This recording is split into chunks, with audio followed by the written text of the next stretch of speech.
Hello, class. Oops, wait a second.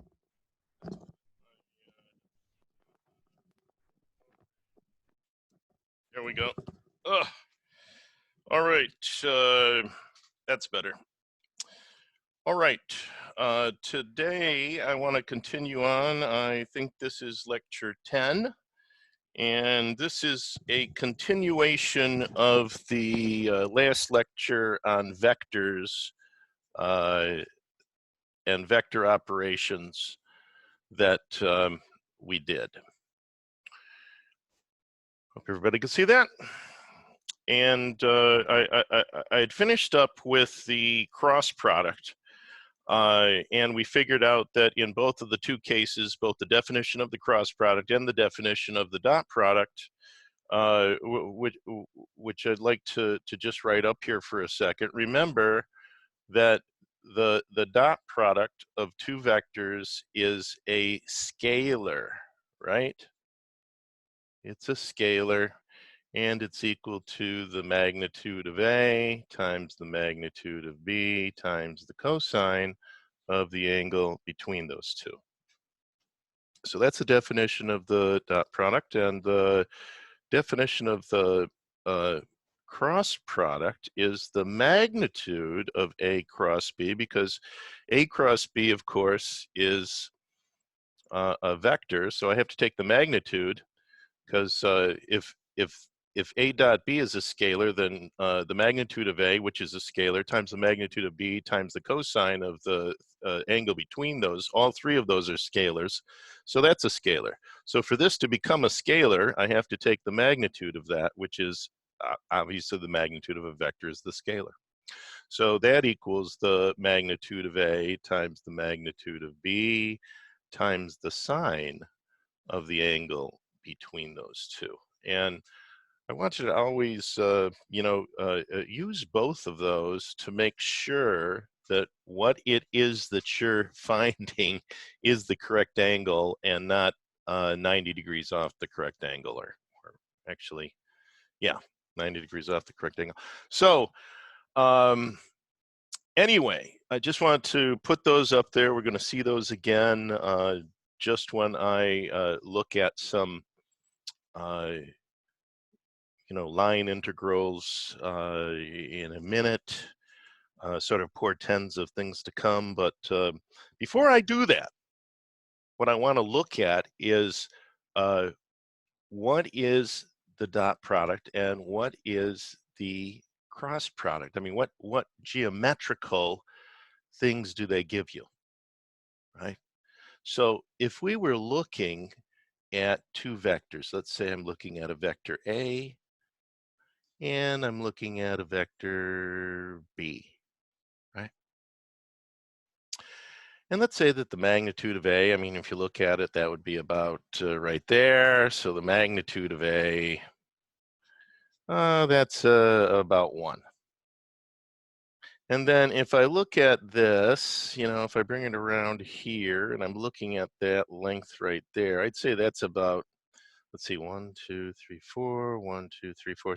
So B magnitude, right, would be about 2.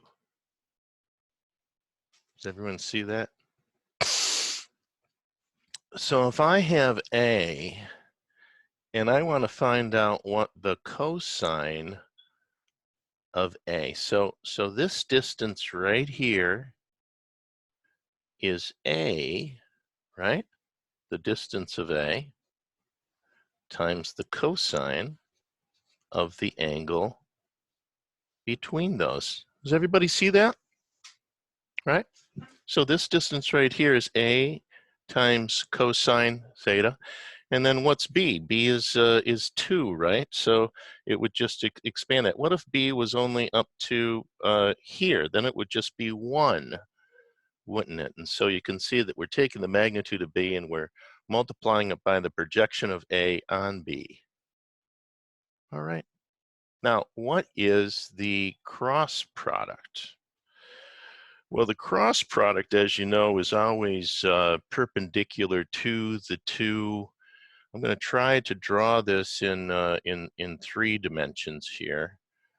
Let's say that that's A and that this is B, right? That's A. And I've sort of, well, if that is, if there's an angle between those two, then C, which is the product in of A and B, has to be perpendicular to B and has to be perpendicular to, I don't think I did that right. I think that should have been like that, or down like, and yeah, it should be like that. Perpendicular to both A and B. So C is always perpendicular. If C equals A cross B, oops, so where is it at?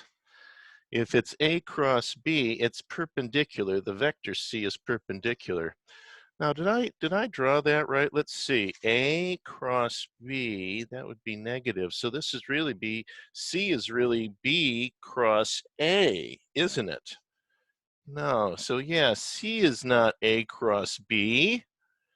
C is, well, I guess I could say that it's minus A cross B, or equal to B cross A, right?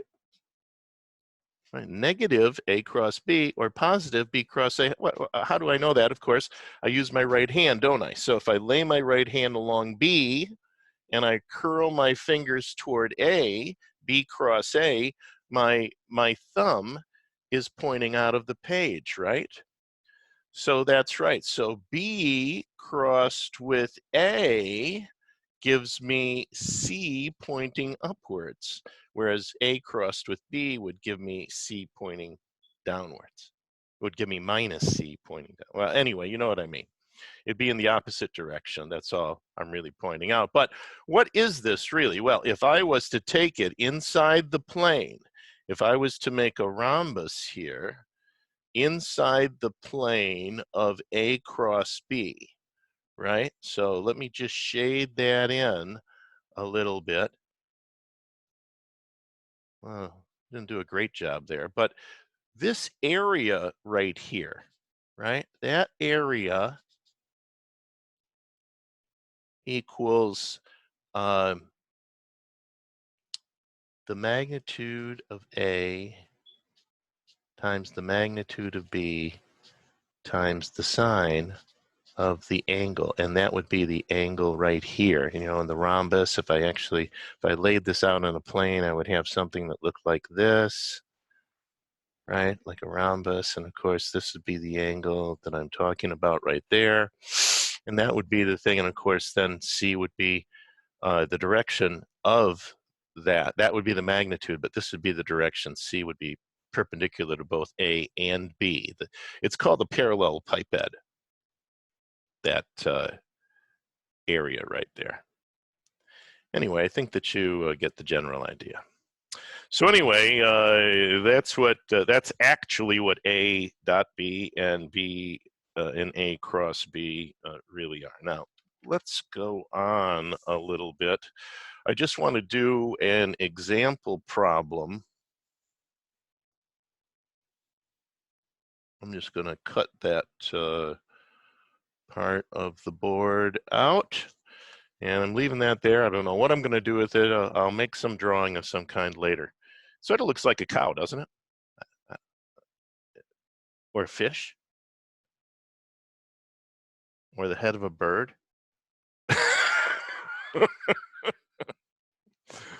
Well, what it doesn't look like is a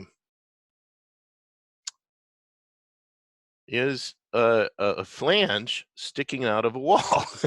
That's what I'm going to draw right now, and we're going to go through a rather quick.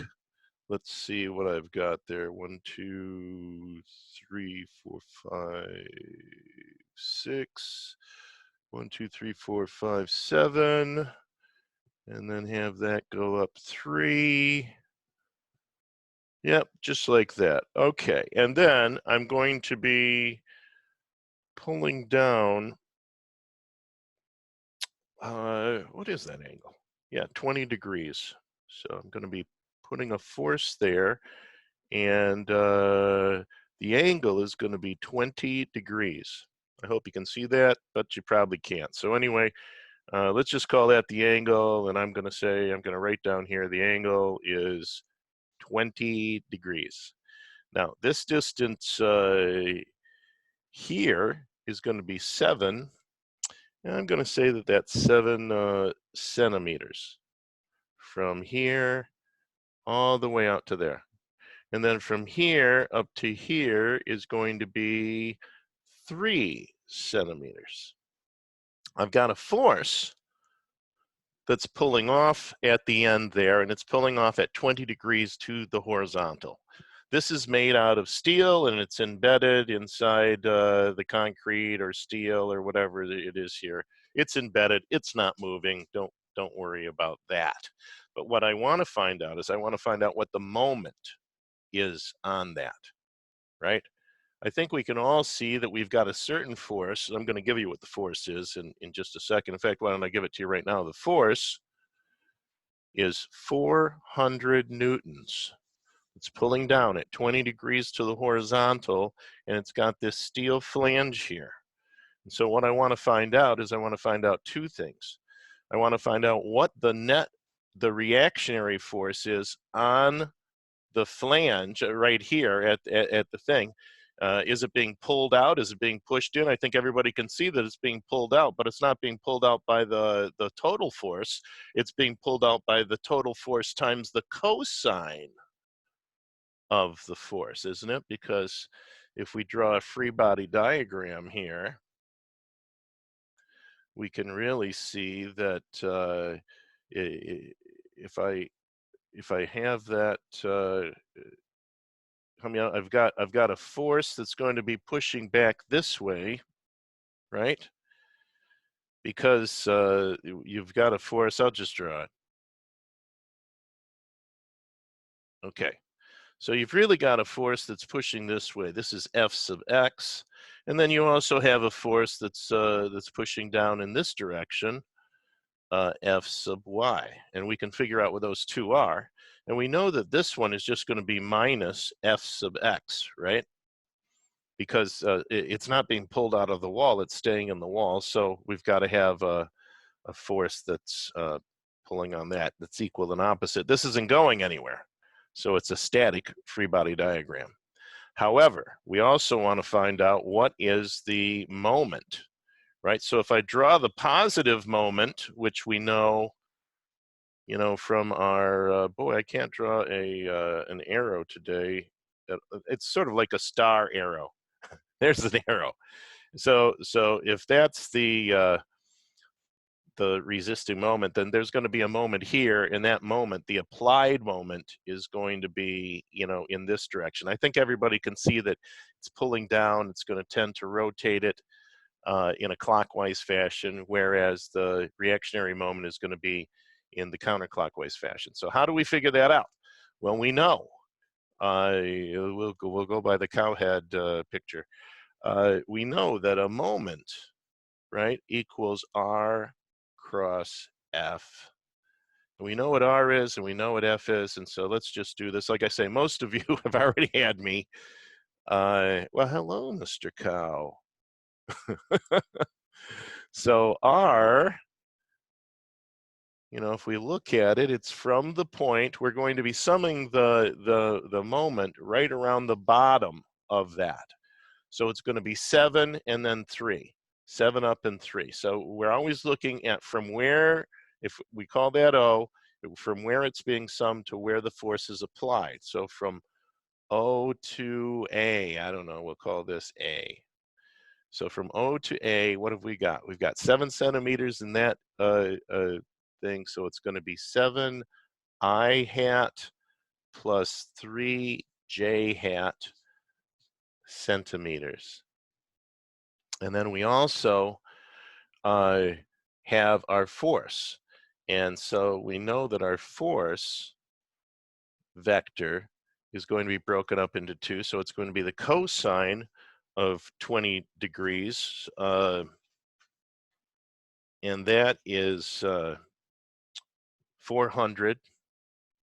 I'll just write it out, 400 newtons times the cosine of 20 degrees in the I direction, right? And then plus, or I should say minus, oh, give me that thing. It's a minus because it's going down, isn't it, that force?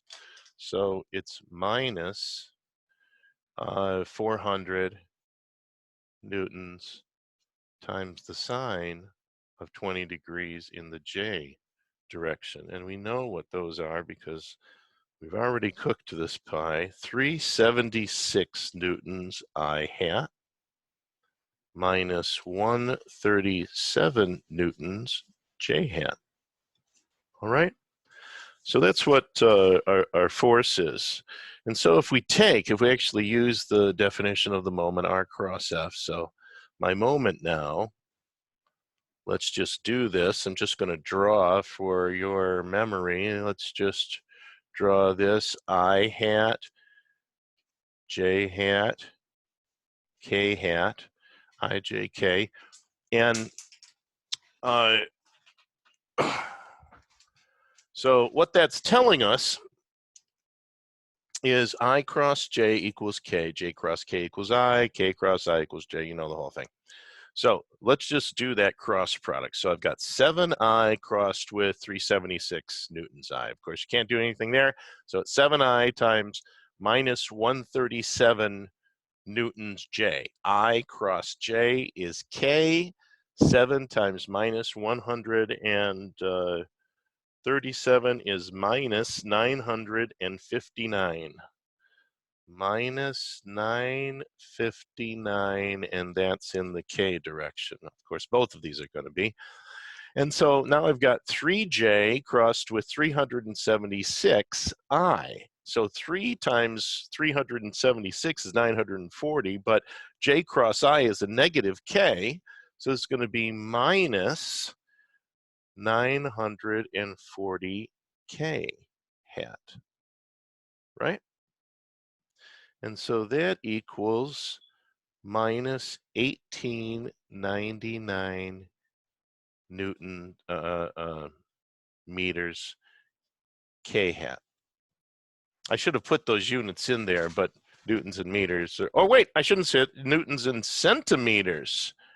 Newton centimeters. So we're going to have to change that a little bit, aren't we? So if we want to have it in Newton meters, instead of 1899 Newton meters, well, you know, centimeters to meters is 100. So why don't we do that conversion factor? Minus 1899 Newton centimeters times, we want to get rid of those centimeters. So I've got 100 centimeters in the denominator and 1 meter in the numerator. There you go. My centimeters cancel out. I divide by 100. So it's 18.99 Newton meters. And you know, what is a Newton meter? It's a joule, isn't it? So there you go. That's our, those are our moments. It looks like this thing is, no, it's still, I think it was going on my hand. Come on, snap back to it. Even that's not that good. Yeah, that's a little better. I found that if I, yeah, you know, that Logitech camera, not that good. If I go back to my camera and then I shoot back to the other camera, it will reset itself. Well, yeah, that's not that much better than what it was. Anyway, so that takes care of that. And I just wanted to point out that that's how you would, you know, cross products and everything. And this is how we use it. And so let's go past that point now.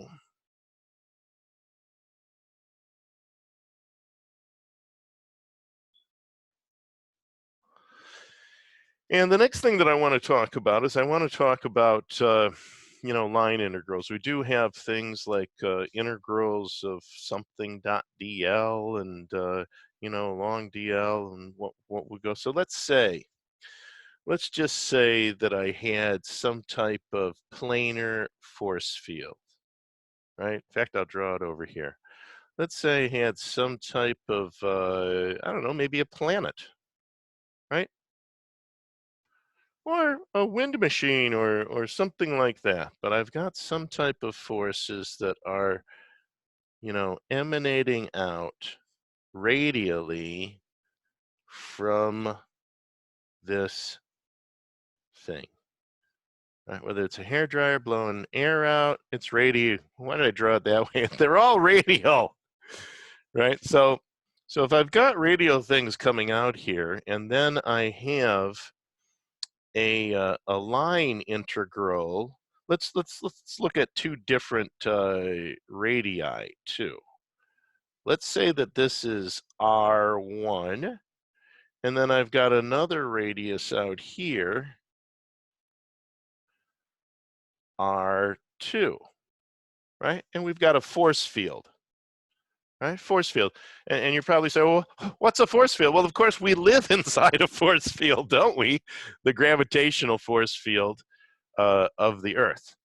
Now, what if I had, I'm taking a three-dimensional thing and making it into a two-dimensional analog here, but maybe you could just think of it as something that's happening. So let's say that I wanted to find out, and I wanted to take an integral along a pathway that isn't radial going through that force field, right? So basically what I'm doing is, before I even get to any of the integrals, what do I really have here? I want to look at what is the force, right? What is the force that is in the direction that's dotted with dl? And wouldn't that be the same as the force, the magnitude of the force times dl, the magnitude of that vector times the cosine of theta between f and l, or dl? You know what I mean. So look at that, f dot dl.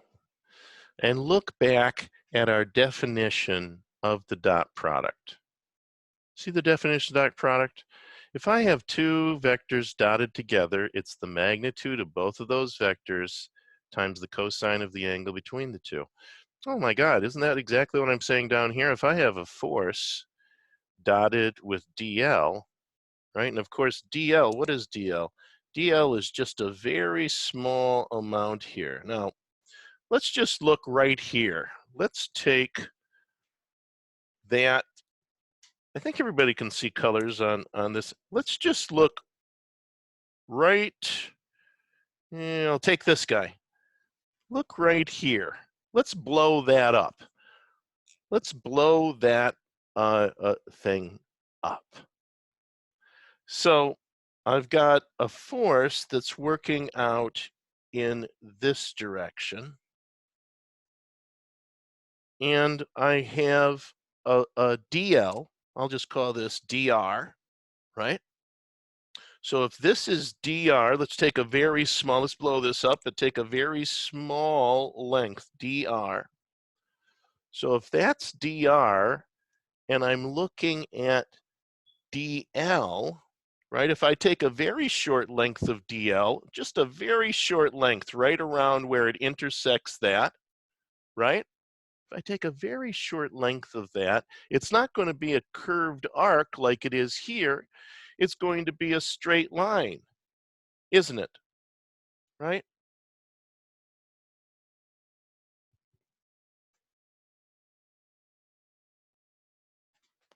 Something like that.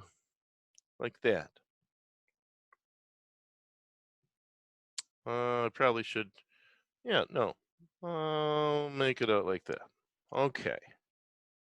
Now, let's complete our triangle there. dr, I think everybody can see what's going on here.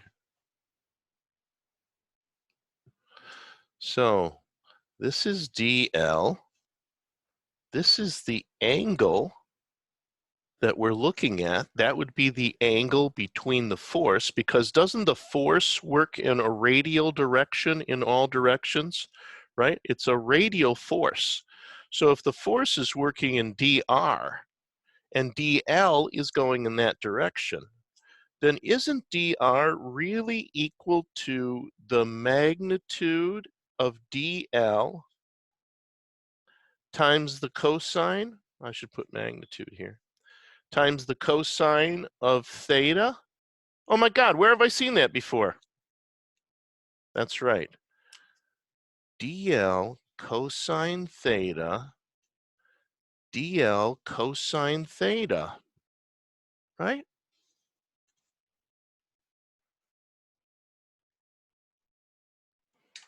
So, you know, that's not f dl cosine theta. That is f, magnitude of f, times dr, isn't it?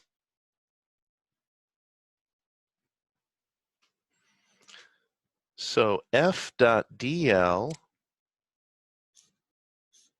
is really f dr. I just thought I'd point that out to you. We're going to get back to that later on when we're working with Maxwell's equations and stuff like that. But I wanted to point out, I always like to point out applications of the things we're learning as fundamentals in the beginning of the course. So for instance, you're probably saying, we learned all this, you know, we don't use this except in statics and in mechanical engineering. But no, that's not true at all. We're using it right here. We're going to be using that identity for the dot product. I mean, we're going to be using it with integral signs in front of it. But, you know, f dot dl, what is f dot dl? And how do I then look at it down here and see how I then change it into the other thing? Okay, anyway, I just thought that I would point that out. We're going to get into the next lecture. I don't know if we're going to, you know, jump into the next lecture, which is really on a much different topic. We still have about 7 minutes to go. And when I say a much different topic, it's getting into lightning, dielectrics, you know, electric fields. So all of the different things that we've got right here. But something that would sort of follow along with what we've done, and I think I have enough room on the page here just to write a couple of these things down, is our coordinate systems. So we want to talk about coordinate systems. We'll be using rectangular, spherical, and cylindrical coordinate systems, probably, you know, mainly rectangular, of course, but I want you to at least see cylindrical and spherical coordinate systems, and then understand them maybe at a little deeper level too, as to how you would take the differentials of inside those. It's not quite as straightforward as in Cartesian coordinate systems. Let me just say that. So I'll have to do some derivations and stuff for you. They're in the book too. Well, some of them are, some of them aren't. But, you know, anyway, let's look at, I just want to look at the Cartesian coordinate system now for a second, right? Let's say that I have the Cartesian coordinate system. I'm going to draw it like this.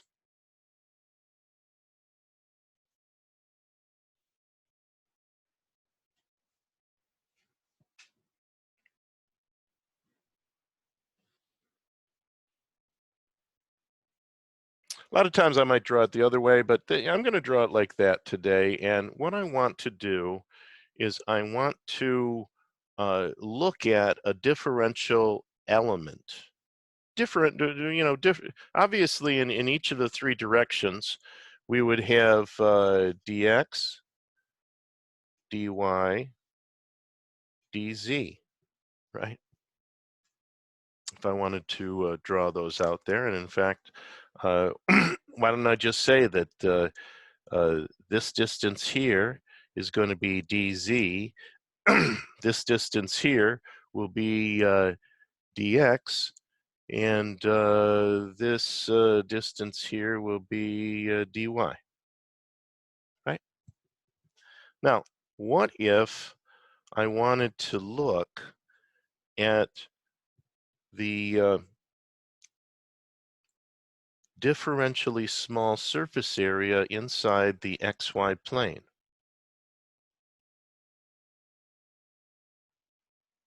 Right, so I'm looking at this surface area right here inside the xy plane. Now, all of you are thinking, well, of course, you know, if ds in that instance is going to be dx times dy. So ds equals dx dy. And if I was to do it at any of these other ones, if I was to look at it here, I'll just cross-hatch that. Right, if I was to look at that there, the surface area there, I better put that there, the surface area there would just be dx dz, right? And the same would be true for this side over here. That side over there would be dy dz, right? Now, what if I put all of them together? What if I made a cube? What if I was looking at a cube at a differentially small cubic volume there? So d volume equals dx dy dz. Does everybody see that? And you're saying to yourselves right now, well, that was about we didn't have to even have a lecture to see that. That's right, you didn't, not for Cartesian coordinate systems. And so we went through all of that with Cartesian coordinate systems now. And so what we're going to do is we're going to do the same thing with cylindrical and spherical coordinate systems, and it won't be quite as easy a derivation for the differentially small surface areas and volume areas for those two coordinate systems. That's all I want to say. I'm going to hold it there right now because we're sort of done with vectors and what with what the introduction anyway. And I want to leave that behind because I want to get to a lecture on dielectrics, electric fields, lightning, dielectric breakdown, and permittivity, right? Because there's a trade-off. There's a trade-off between permittivity and dielectric breakdown. So let's do that. All right. I'm probably going to give another lecture probably right after this, but we'll see. Hey, for you, it could be anytime. I'll see you later.